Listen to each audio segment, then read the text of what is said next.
नमस्कार, आप देख रहे हैं डेली 24 भारत। मैं हूं आपके साथ स्तुति झा। बुलेटिन की शुरुआत करते हैं। मुजफ्फरनगर के मेघपुर गांव से एक बेहद दर्दनाक मामला सामने आया है, जहां सरकारी लापरवाही और प्राकृतिक मार ने किसानों को भारी नुकसान पहुंचाया है।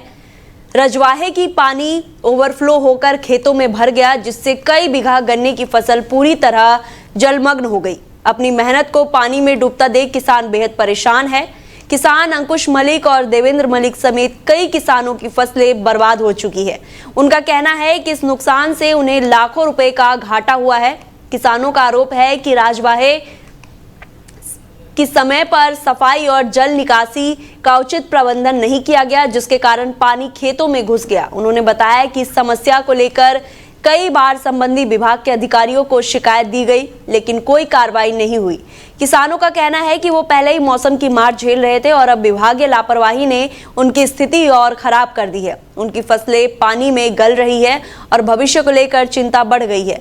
अब पीड़ित किसान सरकार और जिला प्रशासन से मुआवजे की मांग कर रहे हैं, ताकि आर्थिक संकट से कुछ राहत मिल सके।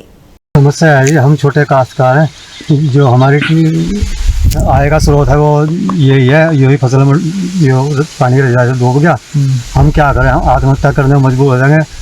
कहाँ से गुजारा करें? वाइफ बहुत साल बीमार है, कल जीवन है, बताओ कहाँ से गुजारा करें? कहाँ की फसल रखी थी आपने?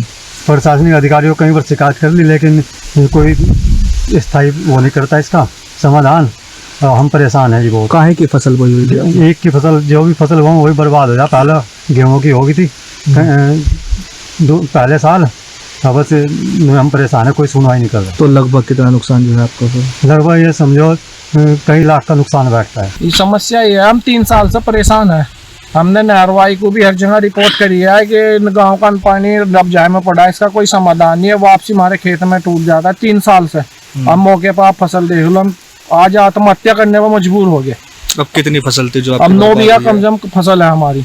अच्छा, क्या बोया हुआ था इसमें? गन्ना ही बो रखा था। गन्ना ही अब खत्म हो गया। 3 दिन से हम पूरी कार्रवाई पर लग रहे थे, कोई किसी ने हमारी सुनी नहीं। तो क्या आज हम मीडिया के माध्यम से ये कहना चाह रहे हैं, भाई हमारी समस्या का समाधान हो, इसको जल्द से जल्द इसका समाधान करा जाए। नहीं हम तो डीएम साहब के यहाँ कोठी पर आत्महत्या करने में मजबूर हो गए। वहीं मुजफ्फरनगर के शाहपुर थाना क्षेत्र के गांव निर्माना में ग्राम पंचायत कार्यों में कथित अनियमितताओं का मामला अब इलाहाबाद हाईकोर्ट तक पहुंच गया है। ग्रामीणों ने रास्ते के निर्माण, सामग्री खरीद, बिल और भुगतान में भारी गड़बड़ी और गबन के आरोप लगाए हैं। जानकारी के अनुसार हाईकोर्ट में लंबित याचिका के आधार पर 10 अप्रैल को सुबह 11 बजे ग्राम पंचायत कार्यालय में जांच प्रस्तावित है। इस दौरान ग्राम प्रधान और सचिव के कार्यालय से जुड़े दस्तावेजों और विकास कार्यों की गहन पड़ताल की जाएगी। हालांकि जांच से पहले ही गांव का माहौल तनावपूर्ण हो गया है। ग्रामीणों को आशंका है कि कुछ लोग जानबूझकर विवाद खड़ा कर जांच को प्रभावित कर सकते हैं। इसी को लेकर बड़ी संख्या में ग्रामीण वरिष्ठ पुलिस अधीक्षक कार्यालय पहुंचे और सुरक्षा व्यवस्था की मांग की। ग्रामीणों का आरोप है कि कागजों में दिखाए गए विकास कार्य और जमीन पर वास्तविक स्थिति में बड़ा अंतर है, जिससे सरकारी धन के दुरुपयोग की आशंका जताई जा रही है। शिकायत में यह भी कहा गया कि कुछ लोगों द्वारा धमकियां दी जा रही है, जिससे ग्रामीणों में डर का माहौल है। ग्रामीणों ने प्रशासन से मांग की है कि जांच के दौरान पंचायत कार्यालय पर पर्याप्त पुलिस बल तैनात किया जाए और पूरी प्रक्रिया वीडियोग्राफी कराई जाए, ताकि पारदर्शिता बनी रहे। और अब इस पूरे मामले पर प्रशासन की कार्रवाई और जांच के नतीजे पर सबकी नजर टिकी हुई है। एसएसपी ऑफिस आने का आज हमारा मामला यह है कि हम ग्राम पंचायत निर्माणा के निवासी हैं और जो ग्राम पंचायत निर्माणा में जो वर्तमान ग्राम प्रधान है, हमने उनकी एक जांच के लिए जो विकास कार्य उन्होंने ग्राम पंचायत में कराए, उसके लिए हमने डीएम साहब को एक शिकायत पत्र दिया था। और उस शिकायत पत्र के आधार पे एक कमेटी गठित हुई थी, जिस कमेटी में जो जांच अधिकारी थे, हमारे खादी ग्राम उद्योग के जो अधिकारी और हमारे पीडब्ल्यूडी के जो जेई साहब, इन लोगों को नामित किया गया था। अब हमारे गांव में कल 10 तारीख को जांच को प्रस्तावित किया गया है कि कल जांच होगी। तो एसएसपी साहब के पास आने का उद्देश्य ये था कि हमने कहा है कि भाई कोई भी किसी तरीके की अप्रिय घटना न घटे और जो दबंग प्रवृत्ति के लोग हैं वो अपनी दबंगाई ना दिखा सके, तो पर्याप्त सुरक्षा बल वहाँ पे उपस्थित हो। तो एसएसपी साहब ने हमारे ही सामने जो शाहपुर थाने के एसएचओ साहब है, उनको फ़ोन किया और उनको कहा है कि कल भाई आप पुलिस प्रशासन को पूरी तरह से मुस्तैद कीजिए और जांच को सही तरीके से कीजिए, क्योंकि हम चाहते हैं कि जो पैसा है ये ग्राम समाज का पैसा है और जो इसका दोहन किया गया है वो गलत तरीके से दोहन हुआ है। इसकी निष्पक्ष जांच हो और कोई भी असामाजिक तत्व किसी भी प्रकार की जांच में कोई बाधा न डाले। इसलिए आज हम आए थे कि पुलिस बल का वहाँ पे पूरी तरह से इंतजाम हो और जांच बिल्कुल शांतिपूर्वक तरीके। वहीं ग्रेटर नोएडा के सूरजपुर थाना क्षेत्र में पुलिस और बदमाशों के बीच मुठभेड़ हो गई। इस दौरान 4 शातिर बदमाश पुलिस के हत्थे चढ़ गए। मुठभेड़ के दौरान 2 बदमाश आकाश और मुकेश गोली लगने से घायल हो गए, जिन्हें तुरंत इलाज के लिए अस्पताल में भर्ती कराया गया।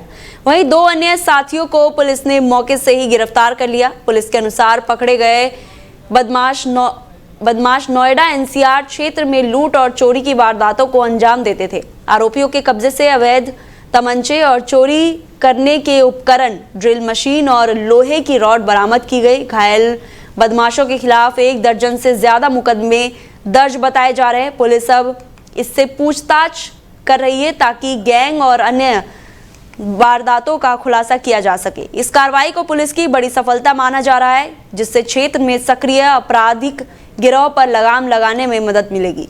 Commissioner of police Gautam Buddha Nagar ma'am के निर्देशन में गौतम बुद्ध नगर में अपराध के नियंत्रण हेतु लगातार प्रभावी कार्यवाही की जा रही है। सूरजपुर थाना क्षेत्र की पुलिस द्वारा चेकिंग की जा रही थी जब 2 मोटरसाइकिल्स पे 4 संदिग्ध व्यक्ति आते हुए दिखे। उनको रोकने का प्रयास किया गया तो वो फिसल गए और फिसल के उन्होंने पुलिस की ओर फायरिंग की। पुलिस की जवाबी कार्यवाही में 2 अभियुक्त घायल हुए हैं। कोम्बिंग के दौरान उनके 2 अन्य साथियों को गिरफ्तार किया गया है। चारों अभियुक्तों के विरुद्ध पूर्व से कई मुकदमे दर्ज हैं। पूछताछ के दौरान उन्होंने बताया कि सूरजपुर थाना क्षेत्र में भी उन्होंने हाल में एक चोरी की थी, जिसका सामान उनके पास से बरामद किया गया है। घायलों को अस्पताल भेजा गया। अन्य विधिक कार्यवाही की जा रही है। वहीं ग्रेटर नोएडा वेस्ट के बिसरक थाना क्षेत्र में लूट की बड़ी वारदात सामने आई है।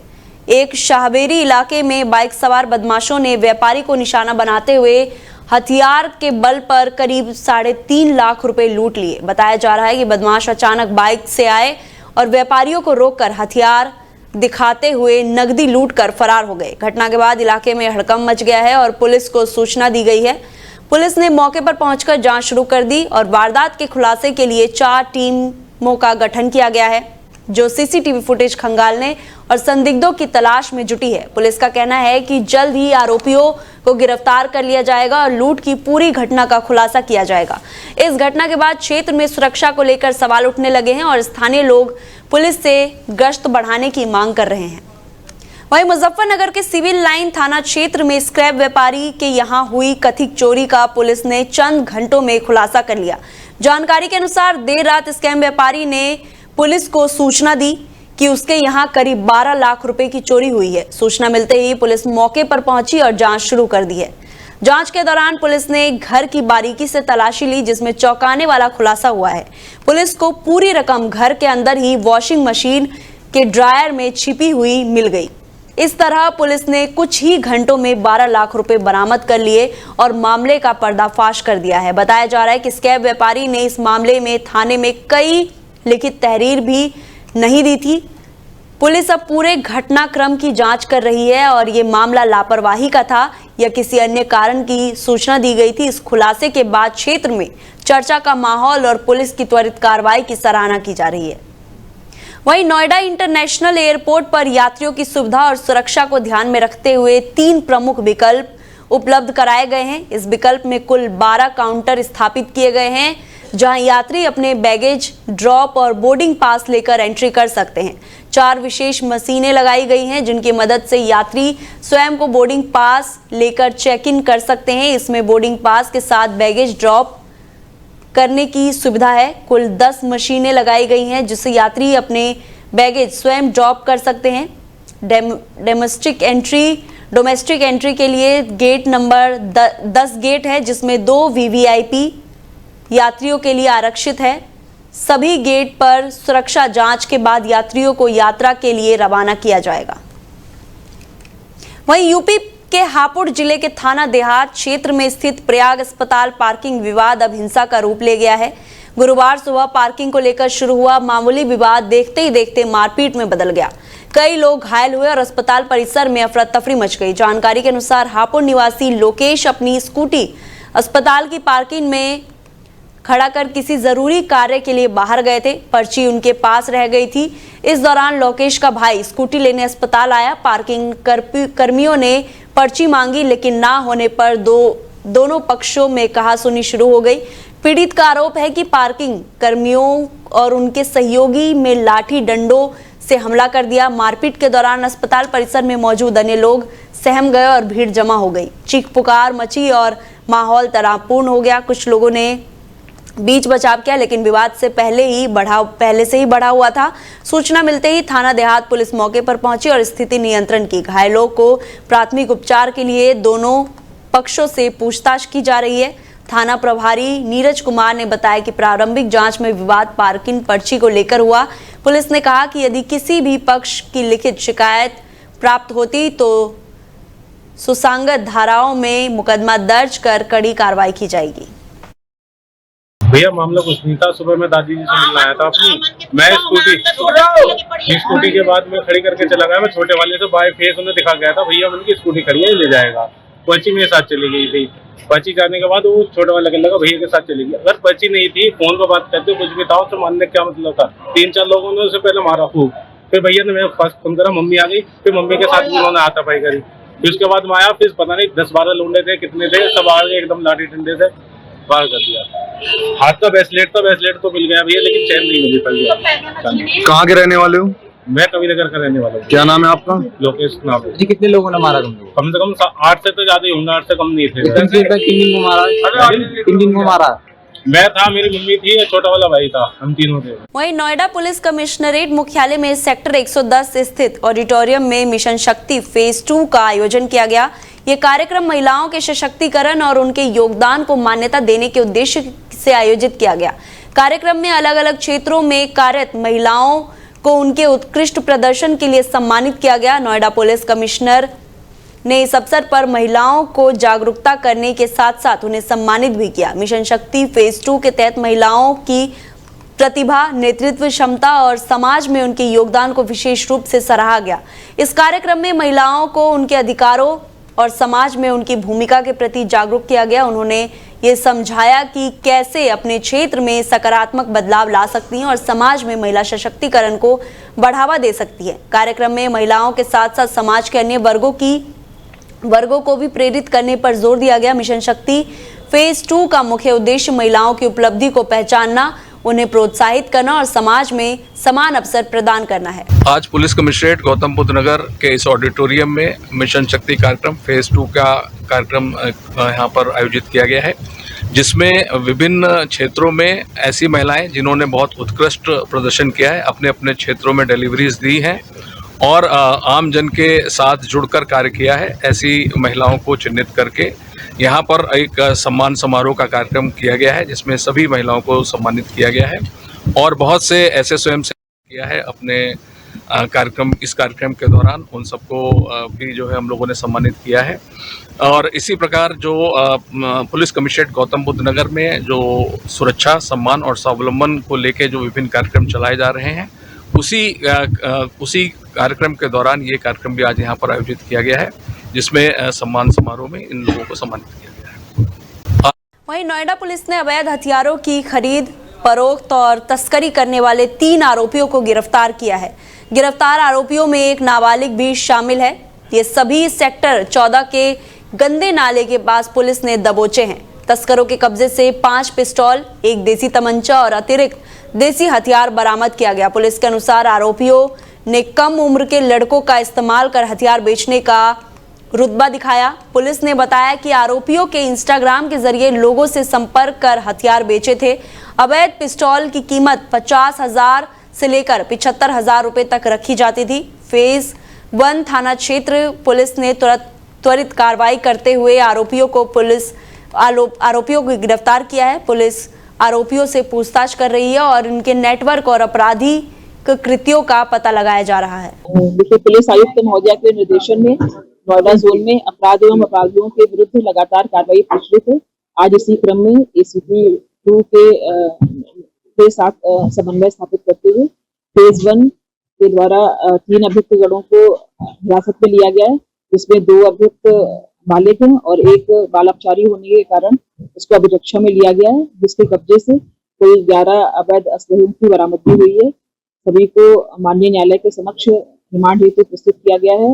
इनसे जो पूछताछ हुई है उसके क्रम में जानकारी प्राप्त हुई कि ये सभी सोशल मीडिया में, इंस्टाग्राम में अपना अकाउंट बना करके और लोगों को बेचने हेतु उसमें सबसे अपनी जानकारी साझा करते थे।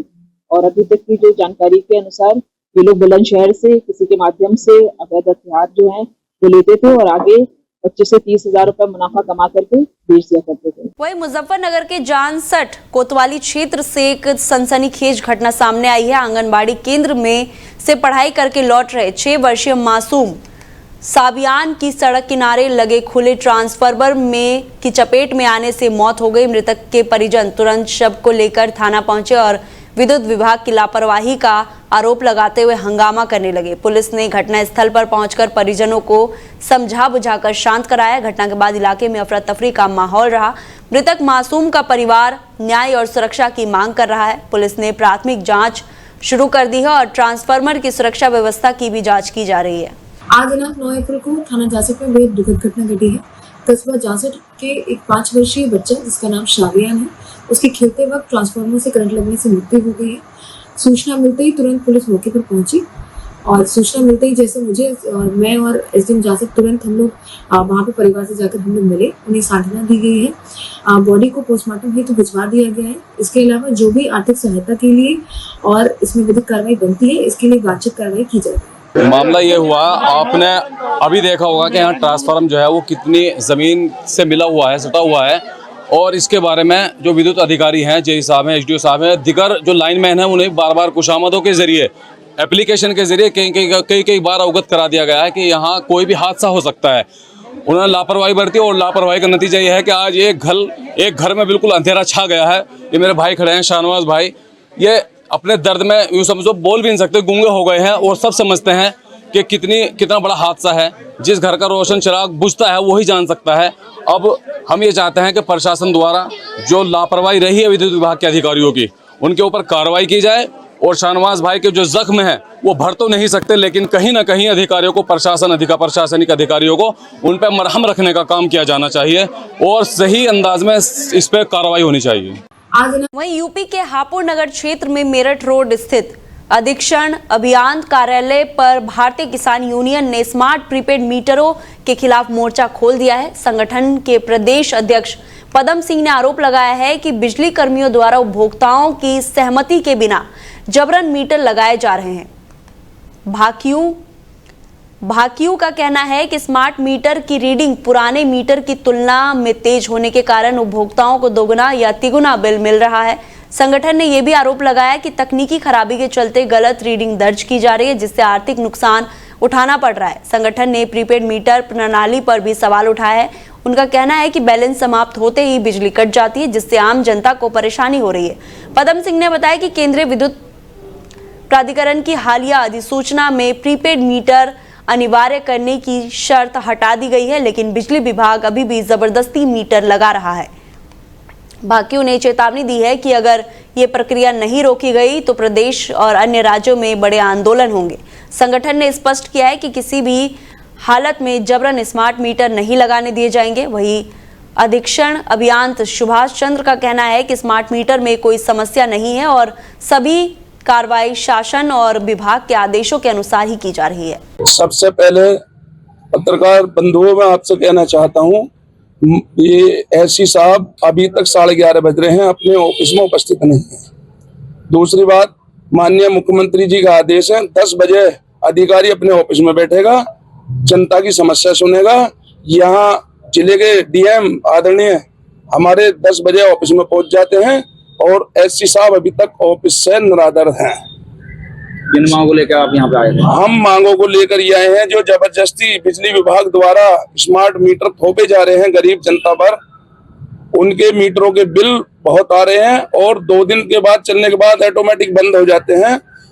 जब माननीय न्यायालय के आदेश ने भी उन्हें निरस्त कर दिया है और जनता पर जबरदस्ती ये स्मार्ट मीटर नहीं थोपे जा सकते। वहीं नोएडा में साइबर क्राइम पुलिस ने 16 आरोपियों को गिरफ्तार किया है। सभी आरोपी सेक्टर 16 नोएडा से पकड़े गए, जहां से गैंग का पूरा नेटवर्क संचालित हो रहा था। पुलिस के मुताबिक गैंग सोशल मीडिया पर फर्जी विज्ञापन चलाकर खुद को टेक स्पोर्ट्स या कस्टमर केयर स्टाफ बताकर लोगों को फंसाता था। इन आरोपियों ने खास तौर पर विदेशी नागरिकों को निशाना बनाया। आरोपी हैकिंग और डेटा चोरी का डर दिखाकर पैसे वसूलते थे। इसके लिए वो स्क्रीन शेयरिंग ऐप का इस्तेमाल करके लोगों का कंप्यूटर एक्सेस ले लेते थे और बैंक डिटेल्स और अन्य निजी जानकारी चुरा लेते थे। जिनके खातों में पैसे कम होते थे उनसे $100 या $500 की वसूली की जाती थी। गैंग की कमाई क्रिप्टो करेंसी में होती थी, जिससे उनका पैसा ट्रैक करना मुश्किल हो जाता था।